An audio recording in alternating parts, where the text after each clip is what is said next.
السلام عليكم ورحمة الله وبركاته. أعوذ بالله من الشيطان الرجيم. بسم الله الرحمن الرحيم. والصلاة والسلام على رسوله الكريم. رب اشرح لي صدري ويسر لي أمري واحلل عقدة من لساني يفقه قولي. اللهم اهد قلبي وسدد لساني واسلل سخيمة قلبي. آمين يا رب العالمين. Ramadan is a blessing, a gift from Allah subhanahu wa ta'ala. It is a month that is blessed, that brings with it many blessings, and its worship, meaning worshipping Allah subhanahu wa ta'ala during this blessed month, is a means of purification, and it is also a means of growth. It is something that increases us in our iman, it increases us in our good deeds, it increases us in our worship, in our inner strength, and the worship of this month is also a means of forgiveness. May Allah subhanahu wa ta'ala give us all the ability to make the most of this month, and may this month really be a means of purification and increase in rewards for all of us. Ameen. Allah subhanahu wa ta'ala tells us in the Quran that Ya ayyuhal ladhina amanu كتب عليكم الصيام كما كتب على الذين من قبلكم لعلكم تتقون. That, O you who have believed, fasting has been prescribed upon you, meaning this is something that is mandatory on you. You have to do this, just as it was prescribed on those who came before you. And why is it that Allah subhanahu wa ta'ala wants us to observe fasts? It is لَعَلَّكُمْ تَتَّقُونَ, in order that you may develop taqwa, in order that you may safeguard yourselves, in order that you may be saved. So here Allah subhanahu wa ta'ala gives us a very clear reason, a very clear objective, a very clear goal as to why He has obligated us to fast. And within these verses, within this passage, we learn that شهر رمضان الذي أنزل فيه القرآن, that it is the month of Ramadan in which the Quran was revealed. Allah subhanahu wa ta'ala mentions certain qualities of the Quran, and then He says, فَمَنْ شَهِدَ مِنْكُمُ الشَّهْرَ فَلْيَصُمْهُ, that whoever witnesses that month among you, meaning whoever is alive at that time, whoever lives through the month of Ramadan, then what should they do? فَلْيَصُمْهُ, then he should fast during that month. So fasting, which is obligatory, as we know, is in the month of Ramadan. But this fasting is for a reason. And Allah subhanahu wa ta'ala tells us that reason. And, if you think about it, a lot of times, especially when it comes to our habits or the rules that we make related to our food consumption, we have certain goals. For example, we want to eat a certain way so that we are healthier, right? People practice intermittent fasting. Why? Because they want to be able to reap certain benefits. So, there's always some reason why you would change your diet, why you would change your eating habits, and why you would observe certain practices in your life.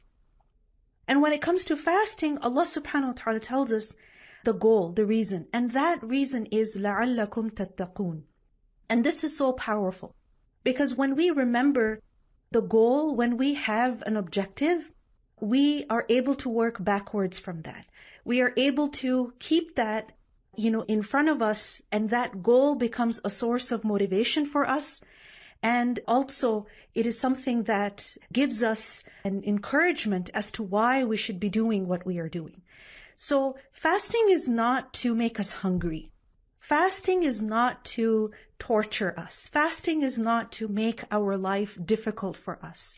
No, fasting is for a very beneficial reason, something that we are all in desperate need of, and that is taqwa.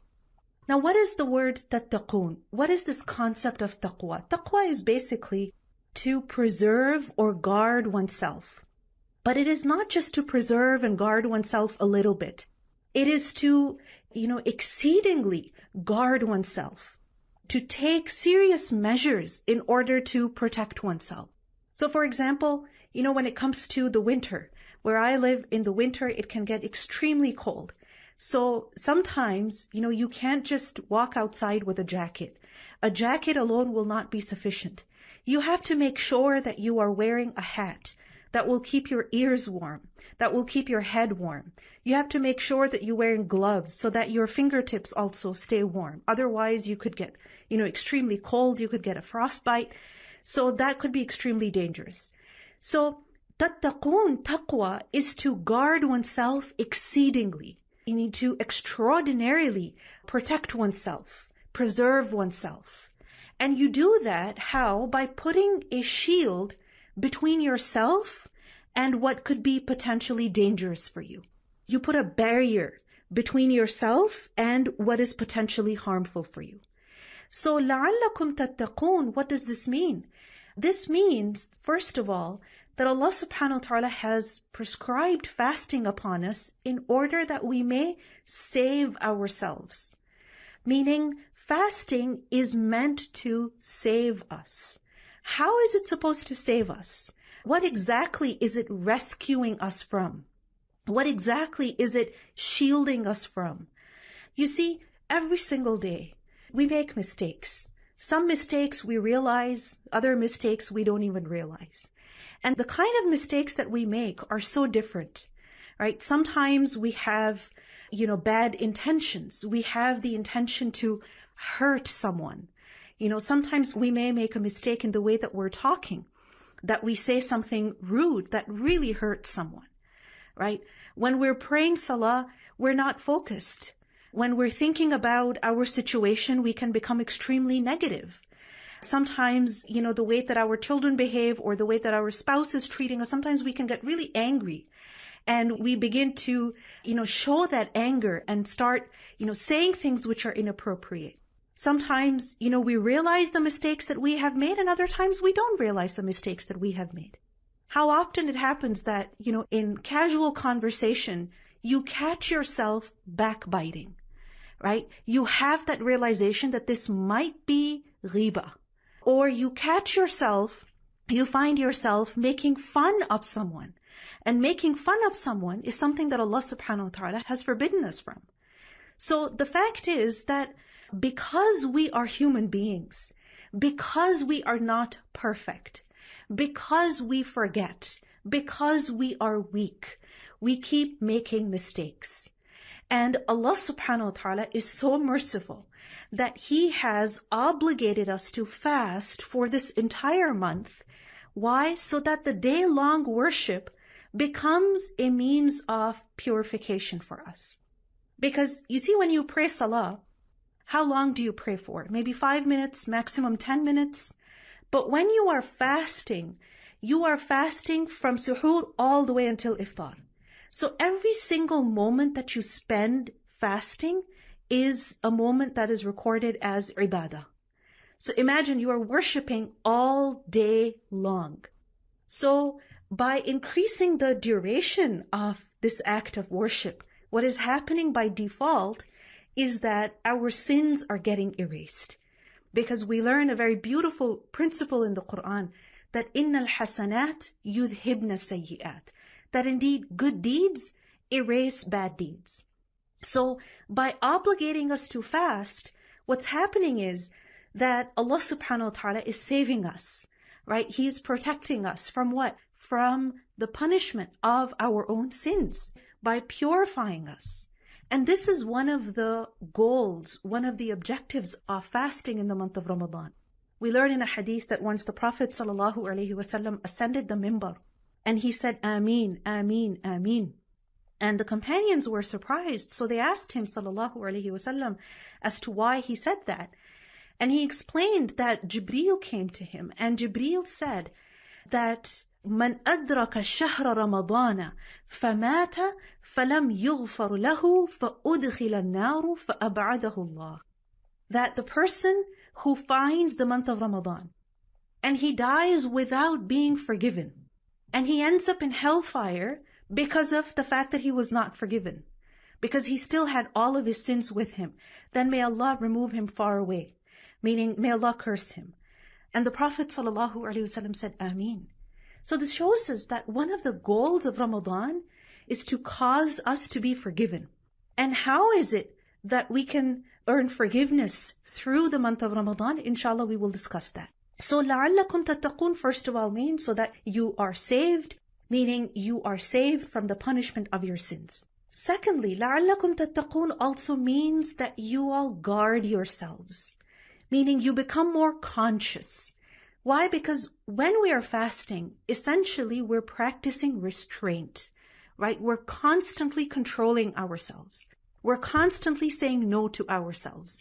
We are very alert in the sense that we are keeping an eye on ourselves. We are monitoring ourselves, right? That can't eat this, can't eat that, can't even drink, right? Even when you are rinsing your mouth when making wudu, you're so careful to make sure that you don't swallow anything by accident. When you're cooking food and you want to, just taste to make sure you put the salt in, and, although it is allowed to just taste the food and then spit out anything that remains in the mouth, again, you're so conscious, you're so careful that you don't want to accidentally swallow anything. So basically, while you're fasting, you are monitoring yourself. You are keeping a check on yourself.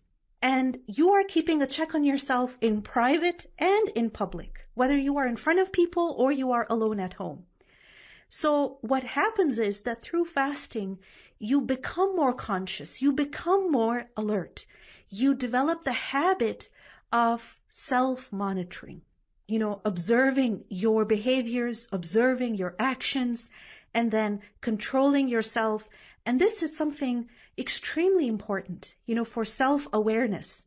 A lot of times when people go for therapy for their, mental health issues, a lot of times, the therapist begins with telling the patient to self-monitor certain behaviors and certain, patterns of self-talk, because the first step towards healing is to become self-aware, right? The first step towards improvement is that you are able to recognize yourself.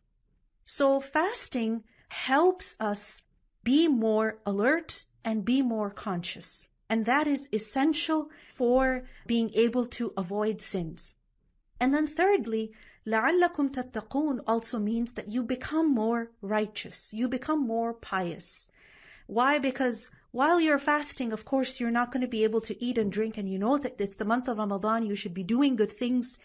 So the kind of things that you don't do in general, right, the kind of good deeds that you tend to delay throughout the year, in the month of Ramadan, you become more consistent. Like, for example, for a lot of people, reciting Quran every single day is a struggle. But in the month of Ramadan, they have that motivation that, let me recite a little bit. Let me recite a little bit more. I have to recite the entire Quran once, at least. Or I have to do it 3 times, 5 times. Or at least I should be able to recite half of it. Right? Whatever your goal is. And likewise, when it comes to, giving sadaqah, giving charity, we know that we should be giving it. But throughout the year, we kind of become lazy. But in the month of Ramadan, because we are more eager to earn rewards from Allah subhanahu wa ta'ala, we develop the habit of giving charity. So the month of Ramadan, fasting in the month of Ramadan, this is for our own benefit. Allah subhanahu wa ta'ala protects us from the consequences of our sins. Through the exercise of fasting, we become more self-aware. We develop the habit of self-monitoring. And also we develop good habits. We develop the ability to worship Allah subhanahu wa ta'ala more.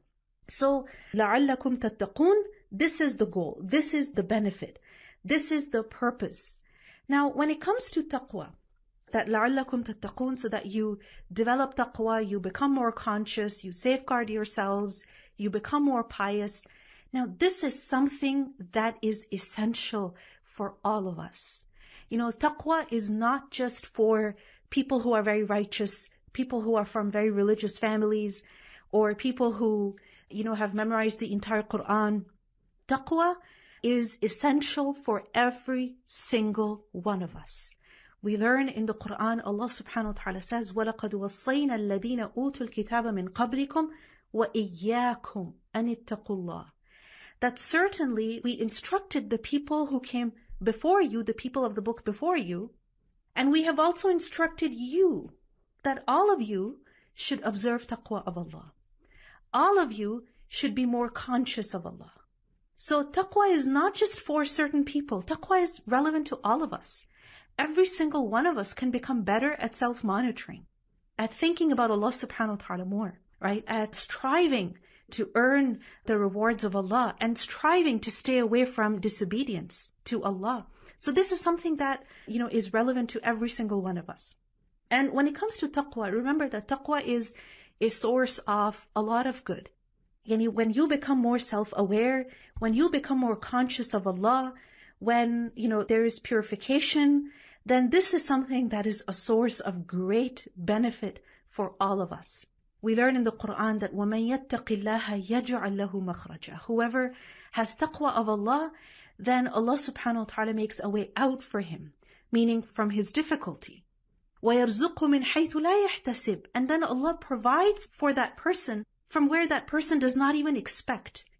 And that person never imagined that they could get some benefit from a certain place, from a certain opportunity, but Allah subhanahu wa ta'ala sends sustenance to them from that place. So it is extremely beneficial for us. Now the question is that how can we make sure that we are actually developing taqwa in the month of Ramadan?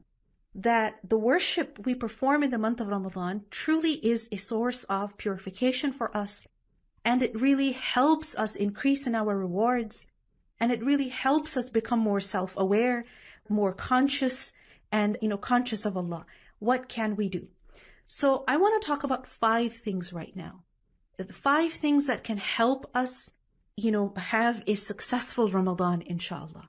And these 5 things are, first of all, sincerity. It is very, very important that we remind ourselves to be sincere every single day of Ramadan. Why? Because the Prophet ﷺ said that whoever fasts in the month of Ramadan, imanan wa ihtisaban, with faith and with expectation of reward, then all of his sins will be forgiven. And in another hadith, we learned that whoever prays in the nights of Ramadan, again, with faith and with expectation of reward, then all of his sins will be forgiven. So in both of these statements, we learn that a person can truly benefit from their fasting and their night worship when they do these things with faith and with expectation of reward. Now, what does this mean, with faith? Meaning with faith in Allah. You believe in Allah. You do this for Allah subhanahu wa ta'ala. And expectation of reward, that you expect reward from Allah, not from people. Not that people should pity you, or that people should, give you generous gifts, or that, they should treat you extra special. You're doing this for the sake of Allah Azza wa Jal. So it's incredibly important that we remind ourselves now that as we enter the month of Ramadan, let us do what we do with sincerity. And every single thing that we do in the month of Ramadan, whether it is that we are fasting, or it is that we are reciting Quran, or that we are sending gifts to our loved ones, we are giving donation, we are spending in charity, we are sending iftar, we are sponsoring iftar, we are being easy with our servants, that we give them, extra time off, or we relieve them of, extra work, and things like that. Let us expect reward from who? From Allah subhanahu wa ta'ala. We learn in Surah Al-Layl, Allah subhanahu wa ta'ala says, وَسَيُجَنَّبُهَا الْأَتْقَى, that the person who has most taqwa, the person who is very conscious of Allah, then such a person will be saved from the hellfire. And who is this person who is very conscious of Allah? الَّذِي يُؤْتِي مَالَهُ يَتَزَكَّى, the one who gives his wealth, meaning the one who gives in charity. Why? To purify himself. وَمَا لِأَحَدٍ عِنْدَهُ مِنْ نِعْمَةٍ تُجْزَى, not to return a favor or to give a favor so that he is repaid. No, he doesn't expect anything from people. Why is he giving charity? Why is she giving charity then? She is giving it إِلَّا ابْتِغَاءَ وَجْهِ رَبِّهِ الْأَعْلَى, only to seek the face of his Lord, the Exalted, the Highest. وَلَسَوْفَ يَرْضَى, and surely he shall be pleased. Meaning when you do something exclusively for the sake of Allah subhanahu wa ta'ala, that is how you earn the pleasure of Allah. But when our intention is corrupt, and how do we know that our intention is corrupt? That we are expecting praise from people. We are expecting some kind of, reciprocation from people, some kind of acknowledgement from people. Or we want to make sure that they recognize our effort in one way or another by sending a thank you message, right? And things like that. Then this shows that the intention was a little problematic. So in the month of Ramadan, whatever we are doing, let us make sure that we're doing it for the sake of Allah subhanahu wa ta'ala. And to help yourself, remember this, you can write these two words for yourself, imanan wa ihtisaban. Right? You can write these words down for yourself and maybe, put them in front of your desk, wherever that you spend a lot of time, maybe on the refrigerator, right? Maybe on your phone as a screensaver, something. Why? So that you remember that this is for the sake of Allah subhanahu wa ta'ala. Imanan wa ihtisaban. The second thing that we can do, inshallah, to really reap the benefits of the month of Ramadan, to make sure that we are able to develop taqwa, the month of Ramadan is a source of purification for us. We truly do become more conscious, is that we should increase in our worship. The month of Ramadan is not just about fasting, right? Fasting is the bare minimum. And what I mean by that is that your goal should not just be to somehow survive until you can eat again. So you wake up, you eat, you pray, you sleep. And then you wake up, you pray, you just lie down. You pray, and then you get up again, you pray, and then you just laze around, right? You just spend several hours on your phone, or that you watch something, maybe you go out, shopping, whatever, and you do chores around the house to kind of kill time until you can eat again. Fasting is the bare minimum. What we need to do is that while we are fasting, we should also increase in other acts of worship. Allah subhanahu wa ta'ala tells us in the Quran that يَا أَيُّهَا النَّاسُ اعْبُدُوا رَبَّكُمْ الَّذِي خَلَقَكُمْ وَالَّذِينَ مِنْ قَبْلِكُمْ لَعَلَّكُمْ تَتَّقُونَ. That, O people, worship your Lord, who has created you and who also created the people before you. Why should you worship your Lord? لَعَلَّكُمْ تَتَّقُونَ. In order that you may become more conscious, in order that you are saved. Right? Same word has been repeated over there. So absolutely, fasting is an act of worship. But along with that, let us pay attention to our salah, praying on time, praying in the best way, praying voluntary prayer, nafil prayer, making sure that we're performing our sunnah prayers, making sure that we are, increasing in our dhikr, making sure that we are giving sadaqah, right? Every single day, some kind of charity. Why? Because this is something that will make the fast more beneficial. It will make the rewards of the fast even more, right? It will multiply the rewards of the fast because you are already in a state of worship and then you are performing even more worship. And we see this in the example of the Prophet sallallahu alaihi wasallam that, for example, in the last 10 nights of Ramadan, he would perform i'tikaf, right? He would stay in the masjid. Why? What is i'tikaf all about? That you are staying in the masjid. You're not going anywhere else. You're staying in the masjid. Why? So that you can worship Allah, all the time, basically.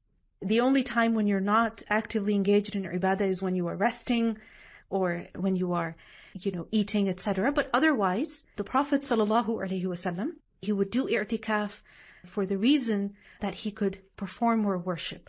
So let us think about, what we can do. And each person's situation is different, right? Some people, because of their health, because of their, family situation, they're not able to, spend a lot of time in ibadah. They need to take rest. They need to look after their family. They have to go for work, etc. But along with that, actually, there's still something that we can do. For example, salah is something that you can't leave, whether you are unwell or you are at work or you are at home. Even when you're pregnant, right, you cannot leave your salah. You may not be fasting, but you still have to pray. So think about how you can improve your prayer, how you can recite just a little bit of more Quran in your salah, how you can make your ruku' just slightly longer, right? How you can beautify your salah, pay a little bit more attention, not rush through the salah. So every person, their situation is different, and it's very important that we don't compare ourselves to others. Rather, we should recognize our, circumstances and see, what am I able to do? What can I do? How can I improve my worship? For some people, this means reciting a lot of Quran. For other people, this means, praying a lot of nafil prayers. If Allah subhanahu wa ta'ala has blessed you with wealth, then think about how you can give charity on a regular basis, because that is also a form of worship.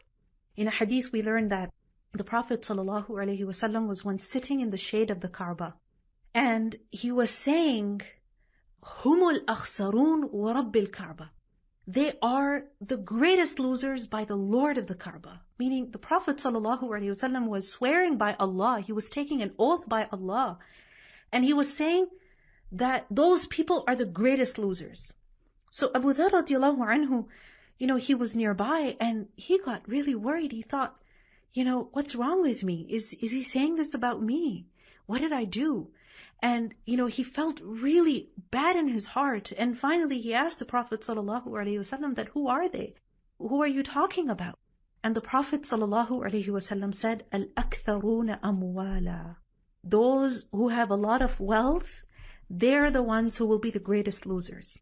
Except for the one who does this and this and this. And the Prophet ﷺ, pointed towards different directions, indicating that except for the one who is constantly spending in the way of Allah.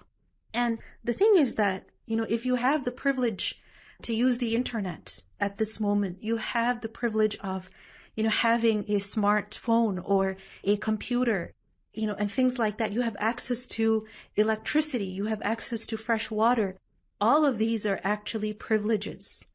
So every single one of us has been blessed in one way or another.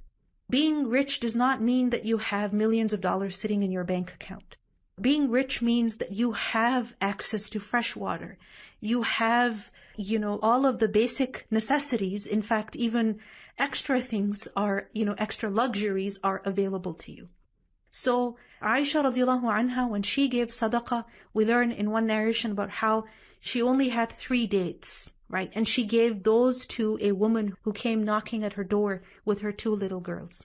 So she had that much food to give.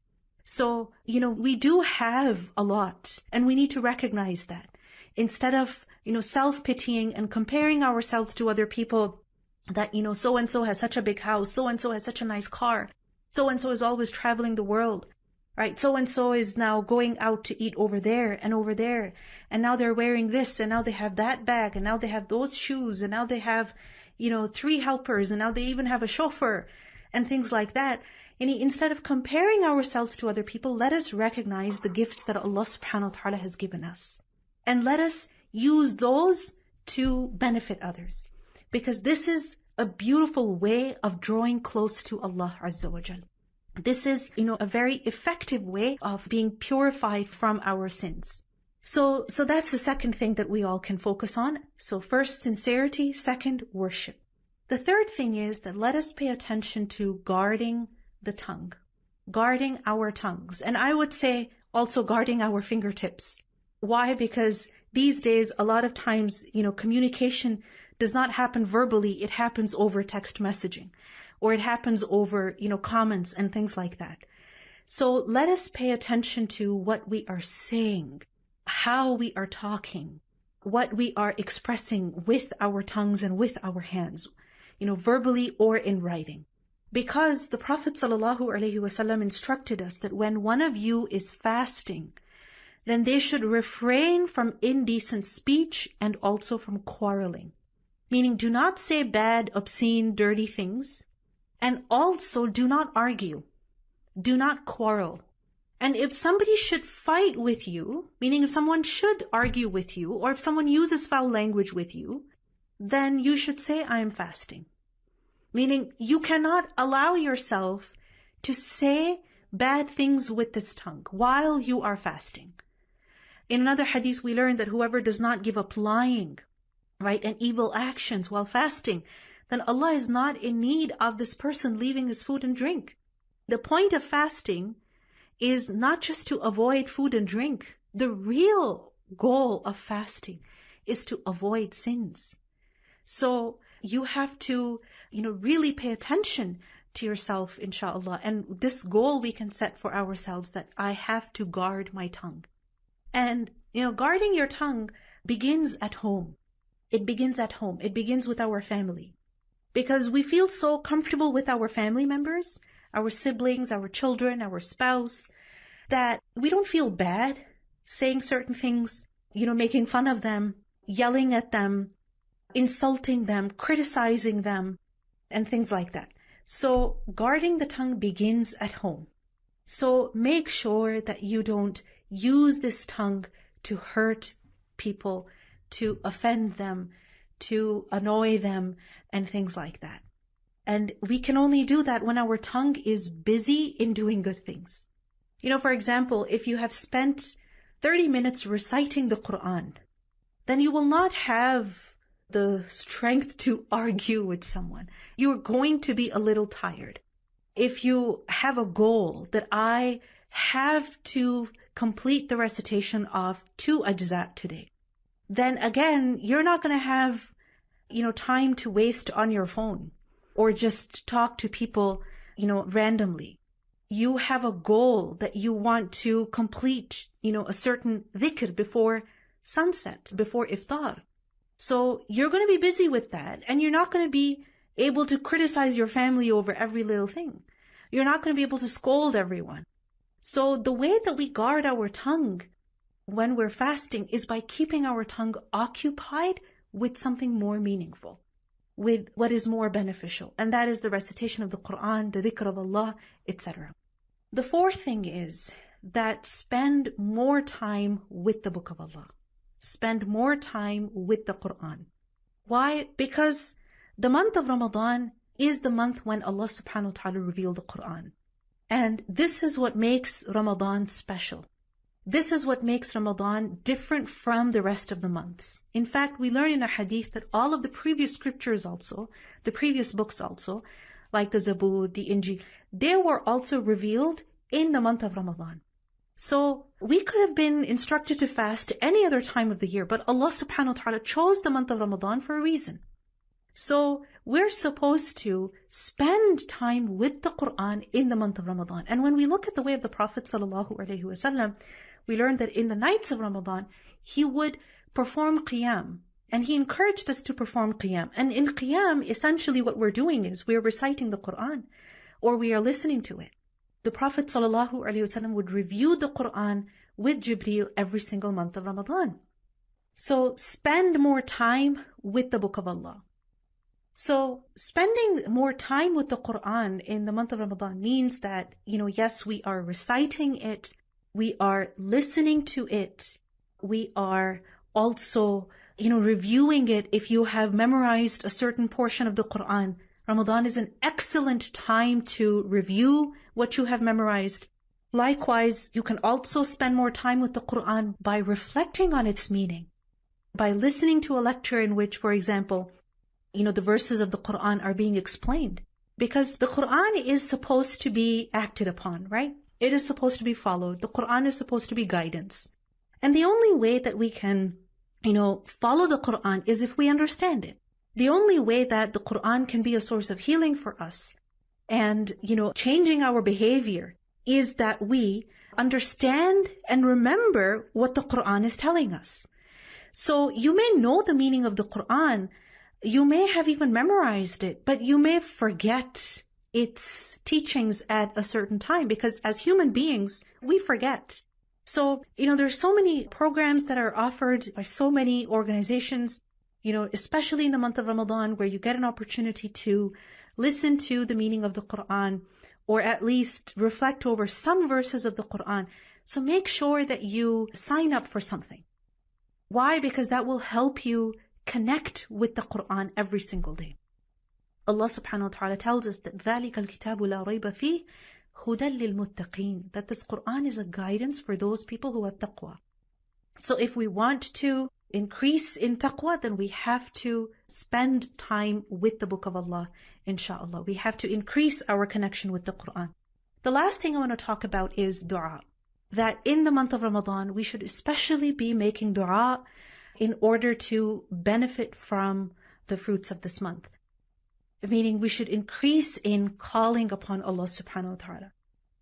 Within the verses that talk about fasting and Ramadan, Allah subhanahu wa ta'ala also tells us that we should make dua to Him, right? That we should call upon Him. We should ask Him.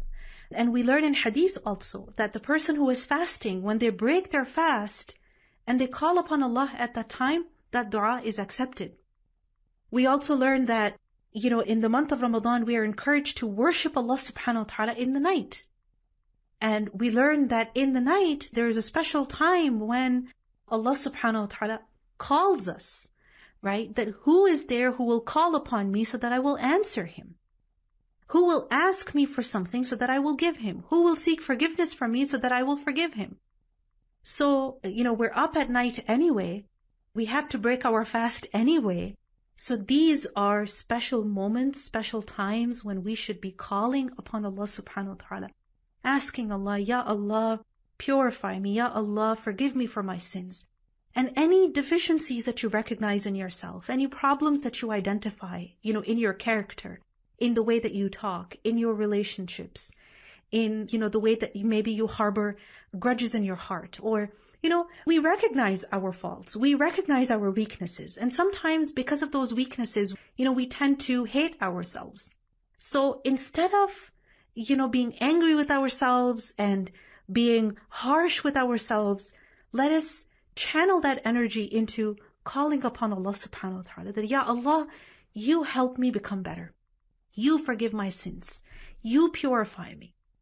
Right? One of the du'as that we can make is, Allahumma ati nafsi taqwaha. That, oh Allah, give my soul its taqwa. Grant my soul the taqwa, the consciousness that it needs.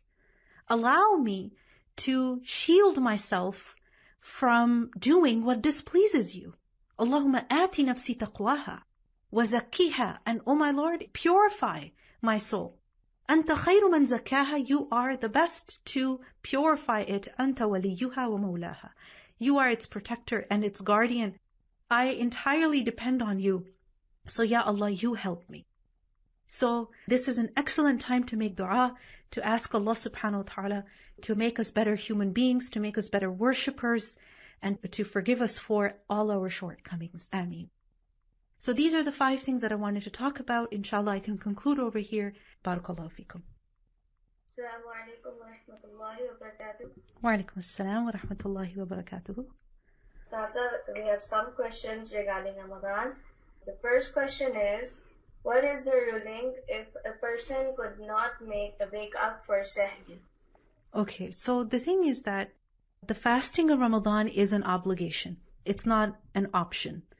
So if you end up missing your suhoor, then you still have to fast, right? If there's a few minutes left, for example, you wake up 3-4 minutes before the fast begins, then you can eat something quickly, you can drink some water, etc. But if, let's say, you wake up 10 minutes after, Fajr began, then the time's up, right? You can't eat anymore. However, you still have to fast. And it may be hard, but hopefully, inshallah, that should encourage you to become more careful and to wake up on time so that you can eat. Now, the thing is that for some people, if they're fasting like that, I remember in the summer when we had to fast here in Canada, sometimes the fast would be like 18 hours. And in certain places, it's even longer. So, if it happens one day, okay. If it happens like 3-4 days in a row, then, and a person is about to fall unconscious, things like that, then if their health is really getting affected, then of course they can break their fast. But don't, refrain from fasting just because you missed your suhoor. Begin the fast and ask Allah subhanahu wa ta'ala to help you. And with the help of Allah, inshallah, you'll be able to complete the fast. If, however, you are falling ill, there's a, serious concern about your health, your well-being, then in that case, you can break your fast. But don't break your fast just because you're feeling tired or you've got a headache. go lie down, take some rest, take a nap, help yourself in one way or another to make sure that you complete your fast. And if it's a serious health concern, then in that case, you can break the fast and then make up the fast after Ramadan, inshallah. Jazakumullahu khair, sister. Now we have next question. What are the recommended Tarawih namaz? Is it to 8 or is it 20? Okay, so we learn in, Aisha radiallahu anha reported that in the month of Ramadan and also otherwise, throughout the year, the Prophet sallallahu alaihi wasallam would pray 8 rak'at in Qiyamul Layl, meaning in the night worship, he would perform 8 rak'at. So 2, 2, 2, 2. All right, and then he would perform the witr. So this was his habit in Ramadan and also outside of Ramadan. So, it's easy, it's doable, it's practical. For some people, just the thought of 20 rak'at is intimidating for them. It's a bit frightening for them. They wonder, how am I going to do this? And the 8 rak'at, the Prophet ﷺ used to do it, so it's easy to do it. But if, for example, you have, you're going, especially in a masjid, they will do 20 rak'at in many masajid. Why? Because 20 rak'at helps, people come anytime within that window and get at least 8 rak'at in. So for example, if someone comes in late, then they're not going to miss a lot. They will still be able to pray something. If someone has to leave early, again, they will be able to pray something. So in 20 rak'at, there is convenience, absolutely. If you're praying on your own, 8 should be the minimum. And of course, if you're not able to do 8 at all, and you're really tired, then at least get 2 or 4 in. But remember that there is no number that the Prophet ﷺ specified. Meaning when he was asked about the night prayer, he said, pray it as 2 and 2 and 2, meaning pray it in sets of 2. He didn't say pray 10 or pray 16 or pray 30 or pray 20 or only pray 8. He did not specify a number. He taught us the methodology, right? The way of performing the night prayer. And the number, he left it open to us. And the thing is that, some nights you have more energy, you can pray more. Some nights you don't, so you can pray less. But every single night, perform some qiyam at least, right? Something, whatever Allah subhanahu wa ta'ala gives you the ability to do. Inshallah, wallahu a'lam. Jazakumullahu khair. The next question is, completing Quran along with reading its meaning once is better, or completing 2 to 3 Quran is beneficial in Ramadan? So when it comes to the recitation of the Quran, of course, the more you do it, the more rewardable it is. So I would encourage you to do both.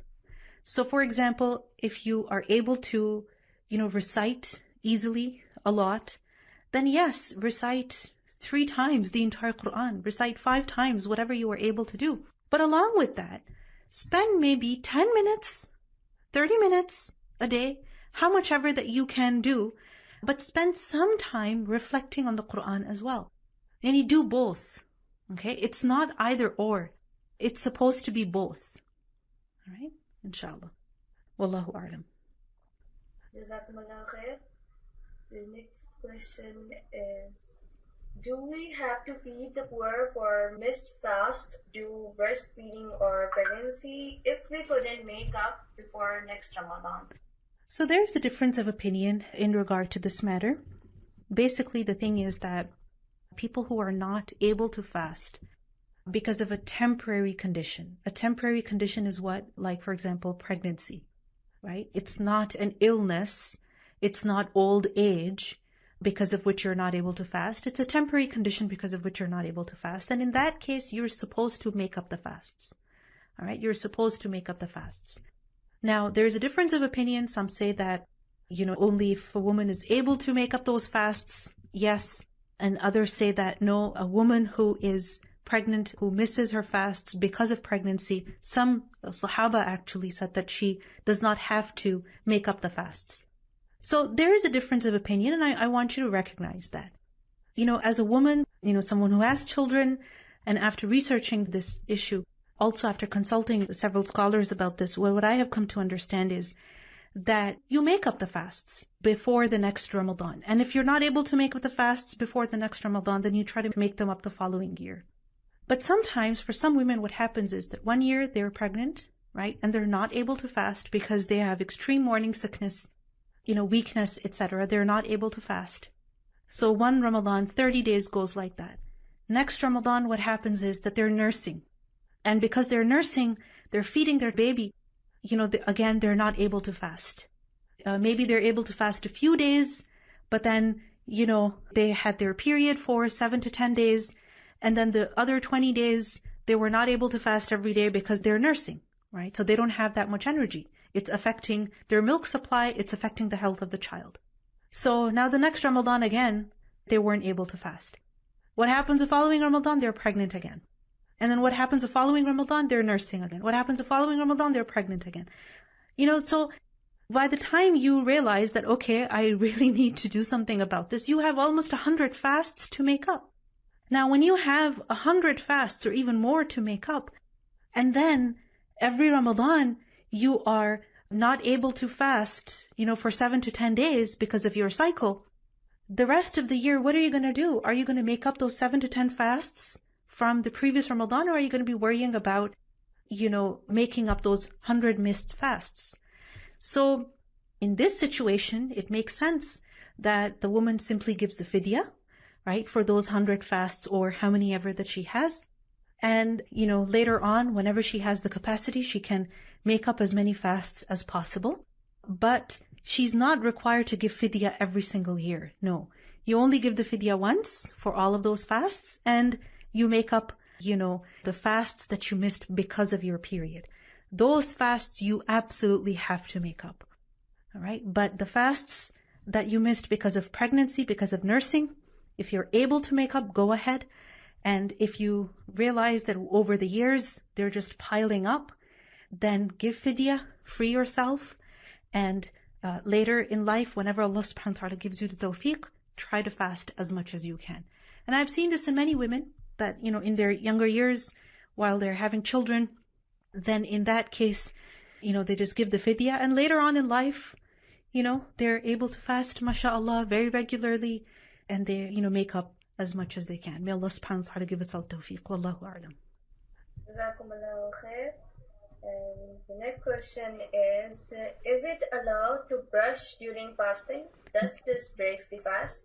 Okay, brushing teeth is something that we should do while fasting.